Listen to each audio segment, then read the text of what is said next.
गुप्ता। बात करेंगे आज कच्चे तेल की, जहां पर तेजी बरकरार है और $86 प्रति बैरल के आसपास के अब कारोबार हमने होते हुए देखे हैं। सऊदी अरामको ने यहां पर एशियन कंज्यूमर्स के लिए तीसरा स्ट्रेट महीना सितंबर में भी ऑफिशियल भाव बढ़ाए हैं, यानी कि इवन एज कच्चे तेल के भाव बढ़ रहे हैं, हमने साथ में मांग भी बढ़ते हुए देखी है। बात करेंगे एथेनॉल की भी, जहां पर हम जानते हैं कि ऑयल मार्केटिंग कंपनीज की तरफ से यहां पर भाव बढ़ाने की बात की जा रही है। नोटिफिकेशन का इंतजार अभी भी है, लेकिन अगर एथेनॉल मेज या चावल से बनाया जा रहा है तो उसके क्या प्राइस हो सकते हैं, उसकी चर्चा यहां पर बाजार में गर्म है। साथ ही बात करेंगे एल निन्यो की, जहां पर अगर पिछले 3 दिन के मॉनसून के लेवल्स देखे जाएं तो ये नॉर्मल से काफ़ी हद तक गिरे हैं। क्या है रुख आगे जाकर इस हफ्ते और आगे के लिए, इन सब पर बात करने के लिए हमारे साथ हैं निर्मल बांग कमोडिटीज़ के कुणाल शाह, प्रो इंटेलीट्रेड सर्विसेज के Dinesh Somani, all India sugar trade association के चेयरमैन प्रफुल्ल विठलानी से जुड़ेंगे और साथ ही बात करेंगे स्काईमेट में मेट्रोलॉजी एंड क्लाइमेट चेंज के प्रेसिडेंट जीपी शर्मा से। बात हम यहाँ सबसे पहले मॉनसून से ही शुरुआत कर लेते हैं और अगर पिछले 2-3 दिन का लेवल्स देखा जाए तो बारिश यहाँ पर सेंट्रल ही नहीं, वेस्टर्न और ईस्टर्न स्टेट्स में भी काफ़ी कम होती हुई नजर आई है। मिस्टर शर्मा, जून कम था, जुलाई अबव नॉर्मल, अगस्त की शुरुआत थोड़ी सी ढीली हुई है, कैसे देखते हैं आप पिछले 2-3 दिन और अब आने वाले हफ्ते 10 दिन के बारे में क्या राय है? पहले भी हमने अपना इसके बारे में, अगस्त के महीने के बारे में भी और जो शुरुआती दिन होंगे उसके बारे में अपना अनुमान जाहिर किया था। जैसे आपने भी कहा, पिछले 3 दिन सामान्य से मानसून काफी कम है और जो 107% तक पहले चला गया था लॉन्ग पीरियड एवरेज का, अभी घट के 103% पर है। तो 4% की गिरावट आना एक बहुत बड़ी बात है, क्योंकि अभी तक मानसून जो है लगभग मानसून की वर्षा 500 मिलीमीटर से ज्यादा हो चुकी है नॉर्मल के, जो कि सीजन की 868 जो होती है उसमें 500 मिलीमीटर काफी कवर हो चुका है। तो अभी आने वाले दिनों में भी अगस्त का महीना बिलो नॉर्मल रहने की जरूर आशंका रहेगी। हो सकता है 10%, मैं तो कह रहा हूँ हो सकता है उससे ज्यादा भी नीचे रह सकता है। अगले 10-12 दिन की बात आपने करने को कहा, तो अगले 10-12 दिन में मानसून की चाल कमजोर रहेगी। एरिया रेनफॉल के जो है लिमिटेड से रहेंगे। काफी सारे क्षेत्रों में बारिश नाम मात्र होगी, ना के बराबर होगी। जो विशेषकर जो कोर मानसून एरिया जोन बोलते हैं उसमें मानसून की वर्षा बहुत कम होगी। जो जुलाई के महीने में एक्सेस रेनफॉल के कारण जो कोर मानसून एरिया जैसे महाराष्ट्र था, दक्षिण भारत के कुछ क्षेत्र थे, उसमें काफी अच्छी वर्षा हुई, सरप्लस था रेनफॉल। लेकिन अभी पिछले कुछ दिनों से 6-7 दिन से क्योंकि वर्षा कम हो गई, वो सरप्लस जो था महाराष्ट्र की बात करें करीब करीब सभी सब डिवीजन में कंज्यूम हो गया। अब तो वो माइनस में फिर एक बार फिर से जा रहा है। तो आने वाले दिनों में अगले 10 दिन की बात करें, दक्षिण भारत में वर्षा नहीं होगी। राजस्थान, गुजरात में, मध्य प्रदेश की बात करें तो बहुत कम, महाराष्ट्र की बात करें तो ना के बराबर। तो केवल वर्षा जो होगी वो या तो कहें कि पहाड़ी क्षेत्रों के साथ साथ जो फुट हिल्स के साथ पंजाब, हरियाणा या उत्तर प्रदेश, बिहार, इन क्षेत्रों में, हाँ इनको भी जरूरत है क्योंकि इनमें कमी बहुत कम थी। अभी भी है वैसे। बंगाल की बात करें तो लगभग 50% की कमी थी। बिहार, झारखंड, बंगाल सबसे ज्यादा इनमें कमी थी। अभी आने वाले दिनों में इनमें वर्षा जरूर संभावित है और इसमें सुधार होगा। लेकिन देश के बाकी भागों में, विशेषकर जो कोर मानसून जोन में बार बार कह रहा हूं, महाराष्ट्र, गुजरात, राजस्थान, पूरा दक्षिण भारत, उसमें वर्षा बहुत कम होगी और सभी में डेफिसिट हो जाएगा। जी। साथ ही आपको लगता है कि अब एल निन्यो की चिंताएं यहाँ पर बाजार में फिर से आने लगी हैं, क्योंकि 100% प्रोबेबिलिटी हमने किसी भी मेट्रोलॉजिकल डिपार्टमेंट से आते हुए नहीं देखी, लेकिन एक probability and a strong one सभी की रिपोर्ट्स में यहाँ पर है। देखिए, जो जो जुलाई के महीने में अच्छी वर्षा हुई, उसके कारण आंकड़ों में बहुत सारा सुधार हुआ। उसके चलते हम शायद एल नीनो को भूल ही गए थे और सभी लोगों ने यही कहना शुरू कर दिया था कि एल नीनो का असर तो है नहीं, इस बार देखने को होगा ही नहीं। अगर याद होगा, स्काईमेट में हमने अपना मानसून का जो फोरकास्ट दिया था, शुरू का फोरकास्ट भी जब हमने दिया था, उसमें 3 चीजें कही थी कि सब पार मानसून होगा, एल नीनो की वापसी के कारण रेंज बहुत पुअर हो जाएंगी, दूसरा हाफ जो मानसून का होगा वो बहुत ज्यादा हमें चिंता है उसकी, वो खराब हो जाएगा। पर लगभग वैसा ही होगा। मुझे ऐसा अनुमान है कि जो एलिनो का असर, इससे ज्यादा एलिनो नहीं हो सकता जितना अभी है, जितना पीक कर रहा है।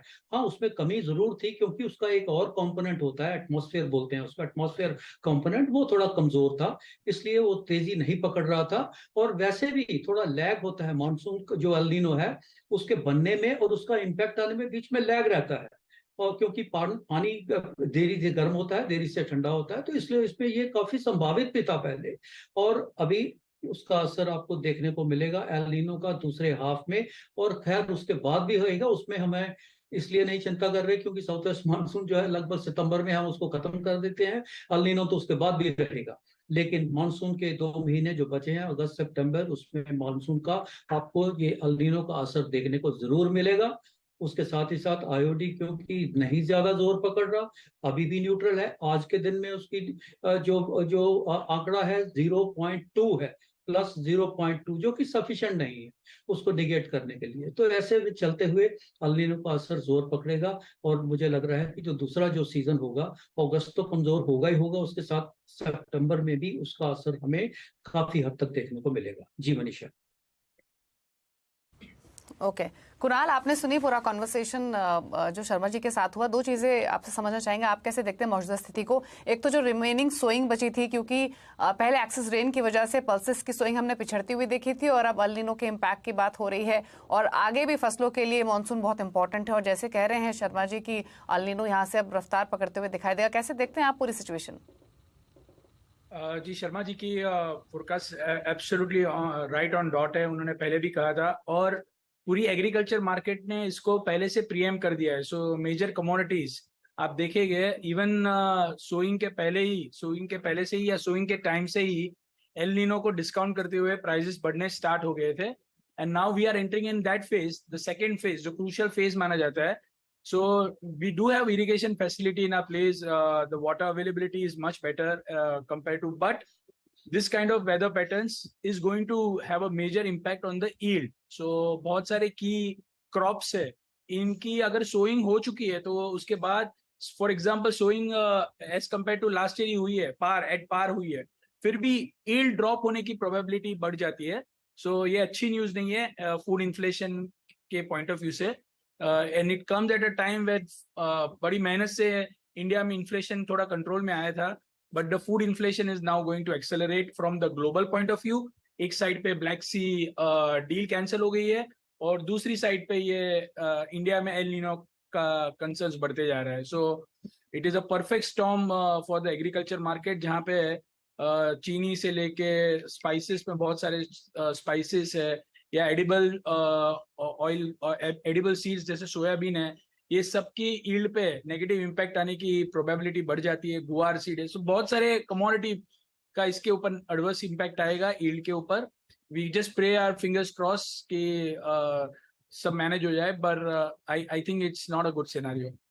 Absolutely. जैसे आपने कहा भी, और अगर इंडियन इंडिजिनस कमोडिटीज की यहाँ पर बात की जाए तो चाहे वो मसाले हैं, गुआर हैं, हमने सभी में कमोडिटी प्ले वहाँ पर, मॉनसून प्ले रादर वहाँ पर एक आता हुआ देखा भी है। दिनेश, आप कैसे देखते हैं? क्योंकि गुआर में एक इम्पैक्ट बनता हुआ नजर आया, स्पाइसेस में ऑफकोर्स कुछ मुनाफा वसूली थी, लेकिन अगर खबर ऐसी है कि अगस्त में बारिश कम रह सकती है, बिलो नॉर्मल रहेंगे, और जैसे मिस्टर शर्मा कह रहे हैं कि -10% भी हम ये महीना जाता हुआ देख सकते हैं, फिर क्या इम्पैक्ट कहाँ आ सकता है? जी बिल्कुल, पहले से ही आशंका जताई जा रही थी कि एल नीनो का इम्पैक्ट आएगा, वो भी अगस्त लेट में आएगा। मुझे लगता है वो इम्पैक्ट अभी धीरे धीरे आता हुआ नजर आता है मुझे। एग्रीकल्चर कम्युनिटीज अगर आप सारी देखो तो मुझे लगता है पिछले साल तुअर के रेट जो 6500 थे, इस साल 10,500 है। इसके बावजूद जो है तुअर की सोइंग अभी भी 10% कम चल रही है। और जिस एरिया में तुअर होती है वहां सबसे ज्यादा रेन डेफिशिएट है। अगर ये होता है तो इसके यील्ड पर भी इम्पैक्ट हो सकता है। पल्सेस एक ऐसा सेक्टर है जिसमें मुझे लगता है कि एक बड़ी तेजी बन सकती है, खास करके तुअर में। 10,500 की तुअर अभी भी मुझे तेज लगती है। अगर एग्रीकल्चर अंतरिक्ष की मैं बातें करूं तो गुआर अगर आप आज देख रहे हो तो अभी भी 3.5% ऊपर है।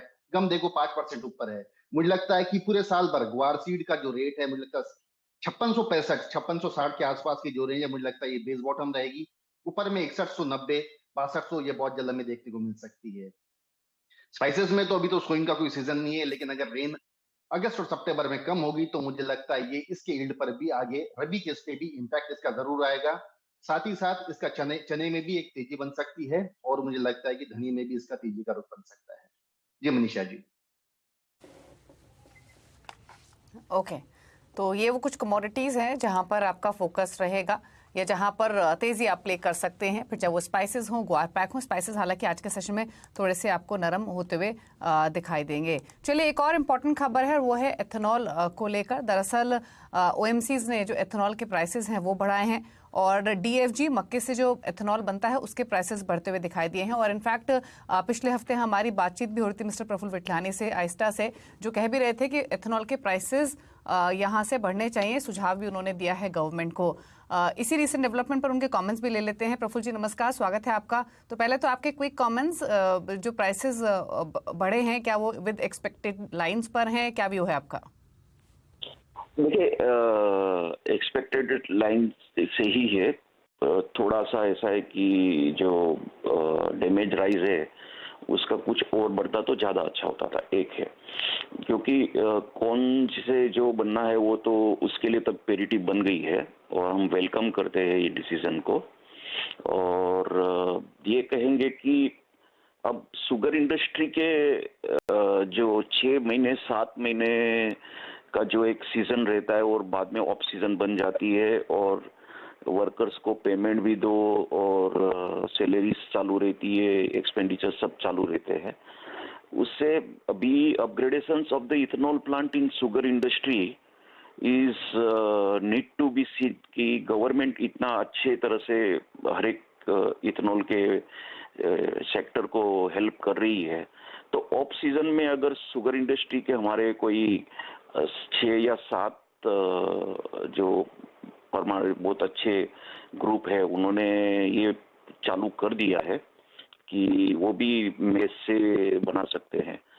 तो उनके पास तो ऑलरेडी डिस्टिलरी इथेनॉल के प्लांट है, उसमें ऑफ सीजन 6 महीने में अगर ये बढ़ जाता है काम तो काफी अच्छी एक वी कैन से कि प्रॉफिट मार्जिन को शुगर इंडस्ट्री को मिलेगी। इन्वेस्टमेंट बहुत कम रहेगा और इन्वेस्टमेंट अगर है तो भी सेंट्रल गवर्नमेंट की हेल्प काफी अच्छी है। तो 6-7 महीना शुगर केन और मोलासिस के जो हमारे बनती है इथेनॉल वहां से बनाओ, बाद में जो मक्के से या डैमेज राइस से बनाओ, तो ये फूड ग्रेन जो है उससे तो 1 साल अगर शुगर इंडस्ट्री पूरी चलती है और इथेनॉल के हिसाब से तो शायद आगे जाके ये बोलने पड़ेगा कि इथेनॉल इंडस्ट्री है और शुगर उसका एक बाई प्रोडक्ट है। दूसरी बात ये है कि ये जहां तक गवर्नमेंट का व्यू ऐसे अच्छा रहता है और गवर्नमेंट का जो ये टारगेट 20% है, अगर इसी तरह गवर्नमेंट हेल्प करती रही तो 20% टारगेट जो है वो अगले 1 साल में हो जाएगा। अभी हम लोग कहीं 12% के आसपास है। और जब सीजन चालू होती है शुगर की सितंबर अक्टूबर में, तो ये एफआरपी के जो प्राइस शुगर केन के बढ़ाए हैं उस हिसाब से इथेनॉल जो प्राइस प्रोक्योर ओएमसी का रहता है तो वो भी अगर बढ़ना चाहिए, हर साल बढ़ता है और हमें उम्मीद है कि ये साल भी अक्टूबर में वो प्रोक्योरमेंट प्राइस भी अच्छे भाव से बढ़ जाएगी। एक और सवाल प्रफुल्ल जी, और ये चीनी के एक्सपोर्ट्स को लेकर है और माना यह जा रहा है कि जैसे एक एक करके कमोडिटीज यहाँ पर इंपोर्ट फ्री किया जा रहा है, एक्सपोर्ट बंदित किया जा रहा है और जिस तरह के टारगेट्स इंडियन मार्केट्स में हैं, चाहे वो चीनी या चीनी के प्राइस या एथेनॉल को लेकर हैं, एक्सपोर्ट्स पे भी यहाँ पर कुछ बंदिश लगती हुई नजर आएगी। Within trade and with decision makers as of now क्या बातचीत है? देखिए, ऐसा है कि हमारे पास अभी तो फिलहाल कोई उम्मीद नहीं है एक्सपोर्ट की हमें तो, ठीक है। अभी क्वांटिटेटिव रिस्ट्रिक्शंस में है शुगर कैटेगरी और अभी गवर्नमेंट का स्टेटमेंट भी आ गया था कि 108 लाख टन ओपनिंग स्टॉक है एज ऑन 1 अगस्त। तो ये और 62 लाख टन ओपनिंग स्टॉक रहेगा 1 अक्टूबर को। तो हमारे पास कंफर्टेबल ओपनिंग स्टॉक है, ये तो कोई चिंता ही नहीं है। एक हो गया। अब जैसे कि शर्मा जी का आपने इंटरव्यू अभी लिया तो स्काईमेट से, तो जो उन्होंने जो बताया है कंसर्न यील्ड का और ये सब चीज का, तो गवर्नमेंट एक बात तो डेफिनेटली है कि इसको रिव्यू भी करेगी तो फरवरी मार्च में करेगी। और हमारे पर्सनल व्यूज ये है कि चाहे 2 मिलियन का खुले एक्सपोर्ट या 4 मिलियन टन का खुले, अभी एक साइकोलॉजी रहती है तो साइकोलॉजी के हिसाब से बैंड भी कर देंगे तो ठीक है, अगर जब, क्योंकि शुगर का कैसा है कि आप शुगर प्रोडक्शन अगर जुलाई अगस्त में कहते हैं कि कितना होगा अगले सीजन में, तो उसकी एरर के परसेंटेज रहते हैं 25% आइदर साइड। अगर मैं कोई प्रिडिक्शन करूंगा अक्टूबर नवंबर में तो 20%, दिसंबर में करूंगा तो 15% एरर होगी, पर जनवरी में ये बहुत कम होकर सिर्फ 5% एरर बचती है। तो it's too early to predict anything, but हाँ बताइए। और ओके, तो चलिए अगले साल यानी अगले कैलेंडर ईयर में क्लैरिटी मिलेगी एक्सपोर्ट्स को लेकर सरकार क्या डिसीजन ले सकती है। हो सकता है फरवरी मार्च में कुछ रिव्यू होते हुए दिखाई दे, लेकिन फिलहाल सप्लाईज की बात करें या शुगर प्रोडक्शन की बात करें तो वो कंफर्टेबल सिचुएशन में है और एथेनॉल का जो डिसीजन लिया गया है वो मोर और लेस ऑन एक्सपेक्टेड लाइंस पर है। थैंक यू प्रफुल्ल जी आने के लिए शो में और अपने व्यूज देने के लिए। रुक ब्रेक के लिए कुणाल शाह और दिनेश हमारे साथ बने हुए हैं। आप दे रहे हैं कमोडिटी राउंड अप, फोकस करते हैं स्ट्रैटेजीज पर। कुणाल शाह और दिनेश सोमानी हमारे साथ बने हुए हैं। पहले बात करेंगे कच्चे तेल की, जहां पर इंटरनेशनल मार्केट्स में ब्रेंट $86 के ऊपर ट्रेड कर रहा है। 4 मंथ्स के हाईस पर प्राइसेस आ चुके हैं। जो रशियन ऑयल एक्सपोर्ट हब पर अटैक हुआ या एक्सटेंडेड कट्स अनाउंस किए गए हैं उसके बाद से प्राइसेस सर्ज में, घरेलू बाजार में भी 6900 के नजदीक। कुणाल क्या व्यू इन लेवल से, क्या टारगेट्स आपके? मैं आपको बहुत टाइम से समझा रहा हूँ, सप्लाई साइड से बहुत बड़ी दिक्कत आ रही है ऑयल में। डिमांड अगर आप देखेंगे तो 2023 के हाई पे ऑलरेडी चल रही है और सप्लाई कर्टेल होती जा रही है रशिया से, सऊदी अरेबिया से, और अभी यूएस जो एक ही पूरे वर्ल्ड में एक ही जगह था जहां से प्रोडक्शन कच्चे तेल का बढ़ रहा था, वो था यूएस। तो अभी लग रहा है वहां भी प्लेटो हो गया है और वहां से भी ऑयल का प्रोडक्शन धीरे धीरे नीचे जाने वाला है। So this is not a good news from the inflation point of view, from the oil point of view, and that's why हम देख रहे हैं इमर्जिंग मार्केट करेंसीज वीक हो रही है, डॉलर स्ट्रांग हो रहा है। तो कच्चा तेल और भी बढ़ने की क्षमता रखता है यहाँ से। WTI क्रूड ऑयल $87-88, ब्रांड 94-95 तक जा सकता है, ऐसा हमारा अनुमान है। ओके, तो तेजी यहाँ पर बरकरार है, लेकिन दिनेश जी मेटल्स में क्या करने की यहाँ पर राय है? क्योंकि कॉपर जिंक में थोड़ा सपोर्ट यहाँ पर जरूर बनता हुआ नजर आया है, लेकिन करंट लेवल्स पे क्या करें? जी, डॉलर इंडेक्स का अगर चार्ट आप देखिए तो 101.50 के ऊपर कंटिन्यूसली ट्रेड कर रहा है, जो कि बेस मेटल्स के लिए थोड़ा मंदी का लक्षण है। बट 101.50 अगर नीचे अगर यहाँ आता है तो मुझे लगता है कि बेस मेटल्स एक बार थोड़ा सपोर्ट ले सकते हैं। 736 737 का कॉपर मुझे लगता है दोबारा 744-45 देखा जा सकता है। 202 रुपए का जिंक मुझे लगता है इसमें भी एक बार 222 रुपए का जिंक मुझे लगता है लेना चाहिए, यहाँ पर भी एक तेजी बन सकती है। बेस मेटल्स मुझे शॉर्ट टर्म अपसाइड एक पुल बैक दिखता है रैली। तो कच्चे तेल में भी तेजी दिखाई दे रही है और शॉर्ट टर्म पुल बैक आप प्ले कर सकते हैं कॉपर और जिंक में, दोनों में खरीदारी के ट्रेड इनिशिएट कर सकते हैं। चलिए शो को समेटने का वक्त है। शुक्रिया कुणाल और दिनेश जी आप दोनों का ही आने के लिए शो में और अपने व्यूज देने के लिए। इसी के साथ मुझे और मनीषा जी को दीजिए इजाजत। ब्रेक के उस पर आप देखिए वायदा मार्केट का पूरा एक्शन फ्यूचर एक्सप्रेस में। नमस्कार।